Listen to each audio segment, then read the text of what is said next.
지난번에 이어서 공매도 이야기를 조금 더 해보시죠. 네, 지난번 영상에서 제가 공매도는 개인 투자자에게 일방적으로 불리하게 한 그 기울어진 운동장을 만든다. 주식시장을 기울어진 운동장으로 만든다. 그런 이야기를 했더니 공매도가 아니라 매수 자체도 기울어진 운동장이다. 라는 말씀을 하셨잖아요. 예, 그런 말을 했습니다. 그거에 대해서 좀 더 깊게 좀 얘기를 해보면은, 매수건 매도건, 그 작은 중소기업이 대기업이랑 상대로 해서 뭐 기울어진 운동장에서 싸우지 않는다고 얘기할 건 아니잖아요, 그렇죠? 모든 측면에서 불리하죠. 대기업은 당연히 이제 덩치가 크니까 그거에서 가격 경쟁력도 있고, 뭐 한꺼번에 크게 많은 양을 사서 이거를 뭐 원래 200원짜리인데 100원에 사올 수 있지 않습니까?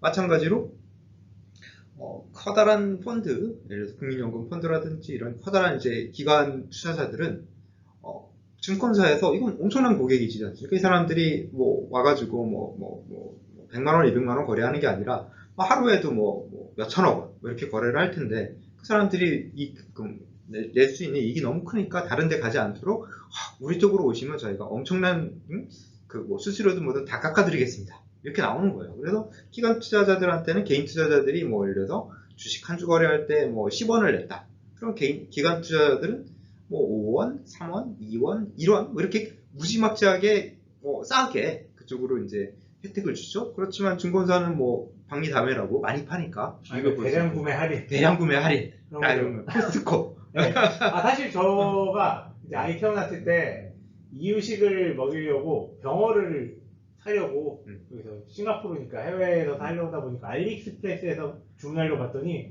엄청 싼 거예요. 네. 좋네. 그런데 그러니까 1톤 단위로 팔더라고요. 1톤 사서 이렇게 100년 먹이면 되겠네. 근데 손다도 먹이고. 이제 참 쉽지 않더라고요. 그래서 이제 역시 개인 입장에서는 1kg씩 비싸더라도 살 수밖에 없더라고요. 네, 그러니까요. 그래서 이제 그런 의미에서 뭐 수수료 같은 거가 수수료가 일종의 이제 상품 비용이죠. 여기서는 그 증권사에서 파는 상품이니까 우리 거래하는 게 싸지고, 또 훨씬 더 중요한 게 있어요. 이거는 돈을 빌리는 가격인데, 보통 일반 투자자들이 돈을 빌려서 거래를 하지 않는다면은 별 상관없는 얘기라고 생각하겠지만, 해치펀드나 다른 많은 기관 투자 국민연금 같은 데는 잘 빌리질 않을까 모르겠지만, 어쨌든 돈을 빌리는 펀드들이 굉장히 많습니다. 그래야지 수익이 높아지는 거예요. 전에 처음 얘기했듯이 위험이 낮은 대신 돈을 빌려서 훨씬 더 많은 금액을 거래함으로써 수익을 10배, 이익이 원래 10% 할게요, 50% 이렇게 올라가게 만드는 건 돈을 빌렸기 때문인데, 빌리는 가격이 엄청 싸게 해야 되는 거예요. 보통 사람들한테는 아이고 한 5%면 되겠어요, 싸게 드리는 건데, 이렇게 빌려주는 걸 갖다가 기관 투자자들 보면 우리만 이용해 주시면 2% 괜찮으시겠습니까? 1%? 이런 식으로 엄청나게 그것도 할인이 들어가요. 그러면은 이게 빌리는 가격이 수익률에서 차지하는 비중에서 매우 크기 때문에, 이게 싸지면은 원래 20% 수익 날게 30%, 40% 이렇게 2배, 3배로 수익이 커지게 되는 것이죠. 그러니까 이제 돈을 빌려서 팔고 돈을 빌려서 산다. 그래서 이제 다른 데서 들은 이야기이긴 한데, 이제 공매도만 있는 게 아니라 기관은 공매수도 한다. 사실상 공매수라는 게 약간 실제 존재하는 정식 용어는 아닙니다만, 그렇죠? 미수거래, 신용거래 이런 게 어떻게 보면 공매수의 일종이다. 공매수라고 볼 수 있다. 그렇게 설명을 하신 분이 있었어요. 그러다 보니까 생각해보니까 결국 공매수건 공매도건 둘 다 기관 투자자, 전문 투자자들이 사용하는 투자 기법이다. 그런 생각이 드는데요. 매도, 이제 공짜 빼고 매도라고 하면 되겠죠. 그래서 매도가 그렇다면은 사냐 파냐, 혹은 팔고 사냐 사고 파냐, 거기에 따라서 매도가 공매수가 달라지는 거니까, 둘이 그냥 약간 좀 표현이 수학적이지만 대칭적이라고 그냥 부호만 바꿔서 생각하면 될까요? 그 위험을 해지한다는 측면에서. 그게 이제 산다 판다로 보면 이게 대칭적이란 말은 맞긴 맞는데, 이게 상당히 다른 측면이 많이 있죠. 물론 그게 이제 아주 단기로 가면은, 단기에서는 거의 대칭적입니다. 사실 약간 빌리는 과정이 살짝 더 들어갈 뿐이지 크게 차이는 없어요. 그러나 장기에서는 크게 달라집니다. 그러니까 이제 단기적으로는 공매도나 공매수나 부호가 반대일 뿐인데 장기적으로는 아니라고 하시는 거죠? 아, 그렇죠. 장기적으로는 이게 매우 큰 다른 점이 많이 생깁니다. 일단 어떤 주식이 뭐 이럴 때는 뭐 떨어져서 자기가 샀으면 주가가 떨어지니까 잃는 것이지만 공매도는 주가가 오를 때 잃는 거 아니겠습니까? 그렇죠. 그렇죠. 근데 떨어지는 거는 뭐 내가 100원어치 주식을 샀어요. 그럼 최대 얼마를 잃겠어요? 100원이요. 그렇죠. 100원 잃는 건데 사실 주식이 하루에 떨어져서 100원짜리가 0원이 되는 일은 뭐 거의 뭐 없다고 보면 됩니다. 그런 일은 가끔씩 뭐 약간 사건 사고가 있었죠. 사건 실명을 거론하기 좀 그렇지만. 사건 사고가 있다 하더라도 뭐 거의 일어나지 않는 일인데 주식이 100원짜리가 200원 되는 일은 매우 자주 일어나는 일 중에 하나예요. 뭐 매일매일 일어나진 않는다도 1년에 미국에서는 그런 일이 있다고 했어요. 한국은 이제 또 상한가 제도가 있어서 좀 다르긴 한데. 네. 상한가 제도가 상한가 제도 있어도 뭐 크게 보면 안 돼요. 어차피 상한가 제도가 있어도 뭐 거래가 안 되는데 상한가 그냥 아침에 시작하자마자 치고 거래를 못 하는데 뭐 어떡하겠어요. 다 위험이죠. 3일에 그냥 걸쳐서 잃는지 하루에 잃는지 그것만 다 차이가 날 뿐입니다. 그래서 100%가 200% 뛰고 300% 뛰고 뭐 예를 들어서 100원짜리가 10,000원이 됐다고 칩시다. 하루에. 뭐 그런 일은 벌어지지 않는다. 매우 힘들겠지만. 미국에서는 그런 일 벌어진 거 봤어요. 그렇습니까? 또 실명을 거론하면 이제 오해를 살 수 있으니까. 100원짜리가 10,000원이 되면은 나는 도대체 얼마를 잃는 겁니까? 1억 원 투자했으면 100억 원을 99억 원을 물어내야 돼. 내 돈 다 잃고 99억 원 더 물어내야 돼요. 이렇게 되면은. 예.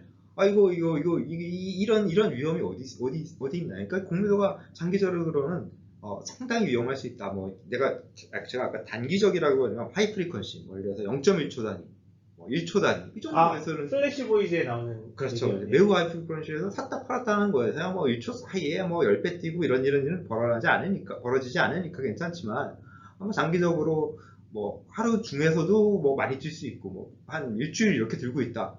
그러면 충분히 두세 배 뛰어 올라가는 일은 뭐 상당히 자주 일어나는 일 중에 하나입니다.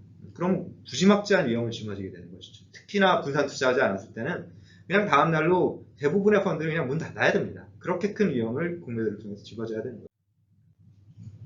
그러니까 공매도가 장기간 지속하기에는 위험하다라고 이제 조금 추상적으로 말씀을 해주셨는데 예. 아무래도 저는 물리 전공이다 보니까 추상적인 이야기를 지금 좀 이해가 잘 안 돼서 그런지 좀 구체적인 이야기를 해주실까요?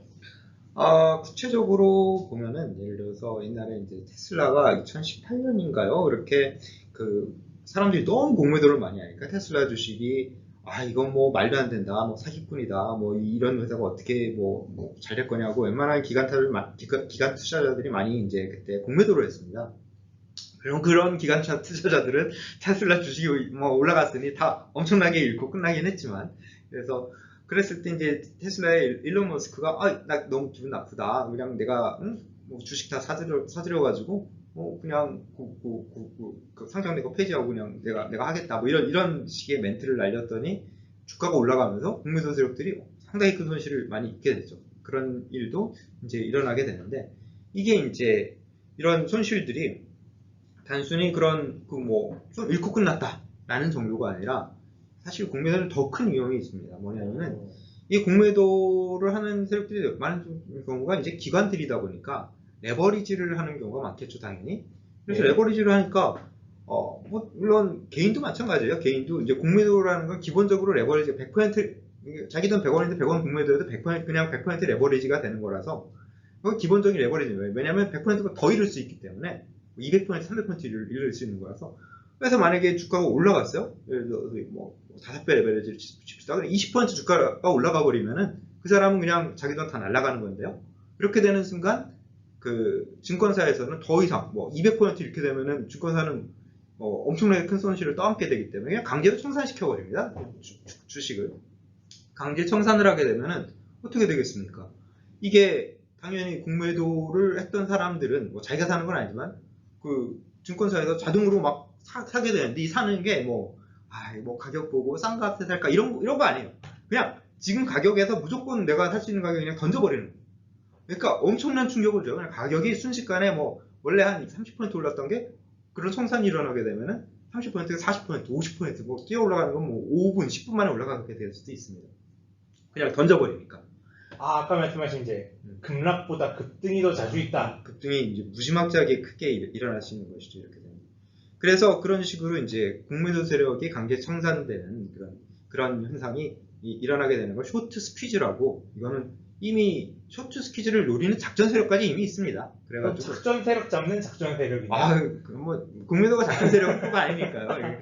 작전이라는 거는 이제 원래 그렇게 되는 거를 그렇게 되는 걸 작전이라고 하지 않고, 뭐 그렇게 되지 말아야 될 걸 내가 일부러 막 해가지고 그렇게 인위적으로 인위적으로 만드는 만드는 작전이다라고 작전이라고 하면은 예, 이거는 사실 이제 뭐 약간 좀 용어상 약간 저 혼선이 있을 수 있으니까 그냥 작전이라는 말은 빼고 세력 대 세력의 그렇죠. 대결 크게 큰 대결이 일어나는 거죠. 예. 그래서 그런 아까 말한 약간 작전 세력에 가까운 그런 세력들은 사실은 작전을 하면은 그 금융당국에서 뭐 처벌을 받고 이제 뭐 감옥에도 갈 수 있고 그런 거라서 매우 위험한 경계선상이라서 기관에서는 거의 작전을 하는 게 불가능할 정도입니다. 거의.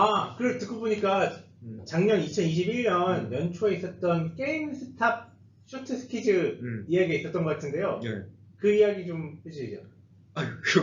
그거는 그거 하나만 얘기하려다 뭐 유튜브 뭐 한 두 배 정도 얘기할 때 너무 길어서 잠시 지나가는 얘기로는 뭐 좀 그냥 거기에서도 쇼트 스퀴즈가 일어났었다라고만 얘기를 하고 그냥 다음번에 다시 한번 좀 더 얘기를 해봅시다. 다른 영상으로 또 얘기하면 되죠. 다른 영상으로 다시 이야기를 하고, 그래서 다시 돌아와서 이 쇼트 스퀴즈가 얼만큼 위험하고 이게 자주 이제 트리거가 될 수 있느냐라는 게 이제 사실 쇼트 스퀴즈만 전문적으로 따라다니는 쇼트 스퀴즈가 일어날 것 같은 주식만 일부러 투자하는 도리어 매수를 하는 거죠. 그런 그 전략도 있을 정도로 이게 상당히 위험하다. 공매도를 하는 것이 그것을 이제 우리가 이해를 해야 됩니다. 그럼 그렇게 위험하면은 공매도를 할 때는 해지를 어떻게 하죠? 공매도 해지는 그냥 평소에는 별 상관없어요. 매수랑 거의 비슷하게 됩니다. 왜냐면 아까 말한 그런 쇼트 스퀴즈가 난다든가 해서 뭐 가격이 뭐 2배로 뛴다든가 이런 경우가 아닌 이상은 뭐 5%, 3% 뛰는 거는 매수나 매도나 똑같죠. 그러니까 어떤 주식이 아까 말씀드린 대로 대칭적이다. 대칭적이죠. 네. 어떤 주식이 5%가 올라갔으면 다른 주식도 같이 5% 올라갔을 테니 비슷한 주식 뭐 이거는 매도했으니까 다른 주식은 매수해서 반대로 이렇게 맞춰주면 이제 되는 건데, 이제 문제는 공매도에서 아까 말한 쇼트 스퀴즈 같은 거는 어떤 주식 뭐 딱 일어났는데 뭐 쇼트 스퀴즈 일어나는 주식이 되게 많습니다. 일어났는데 다른 주식이 똑같이 일어날 리가 없잖아요. 그렇죠? 예, 그러니까 이제 아까 말씀하신 쇼트 스퀴즈가 동시에 일어나지 않는다는 이야기가 이렇게 얘기하면 되는 거 맞겠죠? 전기차 A랑 전기차 B가 있어서 전기차 주식 A에다가 공매도를 하고 전기차 주식 B를 그러니까 매수해서 맞춰줬을 때 해지를 했을 때 지난번 이야기에서 이제 갑자기 유가가 배럴당 $5가 돼서 주유소에서 휘발유 값이 리터당 300원이 돼버렸다. 그런 극단적인 강화가 나오면 이제 전기차 주식들이 다 같이 폭락을 할 텐데, 같이 폭락을 하니까 공매도한 주식 A나 매수한 주식 B나 같이 떨어지니까 이제 밸런스가 돼서 해지는 캔슬이라고 하셨으니까 캔슬이 될 텐데, 그 유가 같은 이제 말하자면 뭐 약간 좀 복잡한 표현을 쓰자면 외생적 변수가 아니라 전기차 A에서 공매도 해뒀는데 모종의 이유로 쇼트 스퀴즈가 나면 그 모종의 이유는 전기차 B에는 해당이 안 되니까 전기차 B는 쇼트 스퀴즈가 안 난다. 전기차 B가 쇼트 스퀴즈가 같이 나주면은 우리는 매도했으니까 쇼트 스퀴즈로 인한 급등을 다 수익화할 수 있는데, 그렇죠. 우리가 매수했는데 쇼트 스퀴즈가 엄청 올라가면 이거 엄청난 돈을 버는데 한쪽에서 또 엄청나게 잃었으니까 그냥 뭐 캔슬 이렇게 되는 건데, 근데 이게 쇼트 스퀴즈가 꼭 동시에 일어나야 되는 보장이 없다. 그럴 리가 없잖아요. 그거는 쇼트 스퀴즈의 정의가 아니니까. 그렇죠. 어떤 특정 회사를 막 사람들이 막 매수해서 공격을 하는 겁니다. 민다거나 아니면 그런 건 아니더라도 뭐 다른 모종의 이유 때문에, 예를 들면 뭐 그 회사는 그 전기차 회사 A는 배터리 수급이 안 될 거야 라고 했다가 갑자기 뭐 어떤 다른 초대형 배터리 회사가 저희가 전적으로 공급해 드리겠습니다 그런 말이 나왔다거나, 왜 모종의 이유, 그 모종의 이유라는 건 전기차 주식 B에는 해당이 안 될 가능성이 그렇죠. 있다. 그럼 지금까지 어떻게 보면 이제 단기적으로 어떤 급등하는 그런 현상들에 대해서 말씀하셨는데, 그 말하자면 이제 매수하고 끝까지 기다리겠다, 뭐 인디언 기우제식 투자법 그런 거에를 이제 또 전 대칭성을 좋아해요. 네. 거꾸로 네. 그 이게 좀 이만하면은 논란이 커지겠지만 얘기를 해볼게요. 비트코인의 내재 가치는 0이다 해서 난 비트코인 공매도 할 거다. 공매도 할 수 있는 데는 많이 있죠. 그 크립토 익스체인지에서 비트코인을 난 공매도 하고 0이 될 때까지 버티겠다. 공매도 장기 투자는 어떤 위험이 있을까요? 공매도 장기 투자 이거 그래서 이제 개인 투자자들한테 그 공매도를 추천하지 않는 1번 이유가, 특히 공매도는 장기 투자에서 무지막지하게 위험합니다. 왜냐하면은 아까 얘기했듯이 매수한 거나 잃어봐야 내 돈 잃고 끝나는데, 잘 생각해 보세요. 주식 살 때 이거 얼마큼 오를 거야? 한 2배는 올라야지. 뭐 사람 이렇게 생각하지 않았을까? 웬만한 사람들은 사실 10년 지나면 2배 이상 올라갑니다. 장기 투자하면 3배, 4배, 5배 계속 올라가는데 좀 100원 넣고 400원, 500원 계속 일어나가는 거예요. 이 큰 위험이 장기적으로는 계속 생겨난다 라는 거고, 그거에 더해서 예를 들어서 대표적인 우리가 이제 많은 사람들이 매수를 했던 주식 그 인덱스가 있죠. QQQ. 나스닥 인덱스. 나스닥 다 모아는 웬만한 큰 나스닥은 다 모아는 인덱스 QQQ가 있을 텐데, QQQ는 ETF죠. 예. ETF, 나스닥 인덱스가 있을 텐데, 그 나스닥 ETF를 우리가 공매도를 했다고 칩시다. 예. 떨어진다 걸어서 이거 얼마나 손해를 볼까요? 나스닥이 뭐 3배, 4배 이렇게 올라가는데 10년 사이에 거의 뭐 10배 가까이 오르잖아요. 뭐 어떻게 굉장히 7배인가 이렇게 올라갔던 걸 제가 기억을 하는데, 그러면은 도대체 이 개인 투자 여기 놓고 공매도를 해서 도대체 얼만큼 손실을 입어야 돼요? 이거 뭐 내려가는 것도 그냥 이렇게 내려갔다 올라가는, 이렇게 내려가는 것도 아니고 그냥 쫙 내려가면 계속 손실을 계속 입으면 내려가게 됩니다. 자, 공매도 하면은 예. 그러니까 공매도로 그렇게 손실을 계속 입게 된다. 한쪽에 매수하면 올라가니까 매도하면 쭉 내려가는 거예요. 그렇죠. 그래서 그렇게 큰 손실을 뭐하러 입어야 되느냐? 엄청나게 큰 손실이 나는 거죠. 그러니까 장기 공매도는 위험하다. 그래서 사실 이런 뭐 그냥 시중에 떠돌아다니는 격언이지만, 롱 포지션은 길게 가져가서 롱 포지션, 그렇죠. 매도인 숏 포지션은 짧게 가져가야 돼서 숏 포지션이라고 그렇게 얘기할 수 있을 정도로 긴 기간에서는 거의, 왜냐면 주식은 채권보다 원래 수익률이 높다라고 얘기하지 않습니까? 채권은 거의 확실하게 뭐 단기적으로 확실하게 벌지만 장기적으로 확실하게 뭐 마이너스로 주진 않으니까 1%든 뭐 10%든 주는데, 주식이 그거보다 높다는 얘기는 장기적으로는 뭐 연간 5%든 10% 계속 버는 거죠. 장기적으로 가면은. 공매도는 장기적으로 그냥 계속 잃는 겁니다. 엄청난 위험이죠, 이렇게 되면. 그래서 우리 처음 이야기할 때 이제 공매도는 위험하다 라는 이야기를 시작하신 게 그런 거였군요. 오늘 좀 공매도 이야기하면 좀 길어지긴 했는데 점점 더 이제 공매도에 대해서 재미난 이야기, 또 좀 더 전문적인 이야기 나오네요. 참, 게임스탑 관련 영상은 꼭 잊지 말고 올려주세요. 그거 나중에 한번 또 다시 한번 찍어보도록 하고, 그 기관 투자자들은 그럼 뭐하러 그렇게 손해보는 공매도를 하는지 그래도 좀 궁금하신 분들을 위해서 잠시 얘기를 하자면은, 기관 투자자라고 공매도에 손해를 안 보는 게 아닙니다. 장기 투자하면 기관 투자자들 다 공매도에 손해를 봐요. 근데 왜 투자를 하죠? 왜 공매도 투자를 하죠? 그러니까 얘기를 하는 겁니다. 공매도를만 전문적으로 하는 특별한 펀드, 얼마 되지도 않아요. 그런 펀드들 전체가 공매도 세력이군요. 그게 바로 전체 펀드들이 한 100개면은 몇 개 안 됩니다. 손가락을 셀 그거보다 작을 텐데, 그러니까 뭐 그 사람들이 아주 유명해져서 이제 멀리 있다 많이 얘기를 하는 거지. 대부분의 기관들은 이렇게 뭐 공매도는 아까 말한 해치 정도로 하는 거지, 뭐 공매도만 전문적으로 하지 않고. 왜? 장기적으로 투자하면 손실을 입게 되는데, 기관들이 뭐하러 그걸 하느냐? 매수로 이익 본 거에 위험을 줄여주려고 하는 거지. 이 장기적으로 공매도에서 이거로 여기서 뭐 공매도한 포트폴리오가 내가 이익을 보자? 이거 이익 보기 엄청 어렵습니다. 왜냐하면 아까 그 1년에 뭐 5%, 10%씩 다 전부 다 합쳐보면 다 떨어지는데, 평균적으로. 이거 어떻게 해요? 이거만 가지고 이익을 보기는 어렵고, 그냥 매수로 낸 이익이 좀 줄더라도 위험이 엄청 더 줄었다. 이거를 원하는 게 이제 기관 투자자들이 공매도라는 일반 이유라고 생각합니다. 그렇군요. 그러니까 저번에 초반에 처음에 얘기하셨던 공매도는 해지다. 그쵸. 그 이야기시군요. 조금씩 이전에 얘기해 주셨던 게 더 이해가 되고 있는 것 같아요. 네. 다행이에요. 그럼 오늘 그럼 여기까지 하고 예. 끝나겠습니다. 예.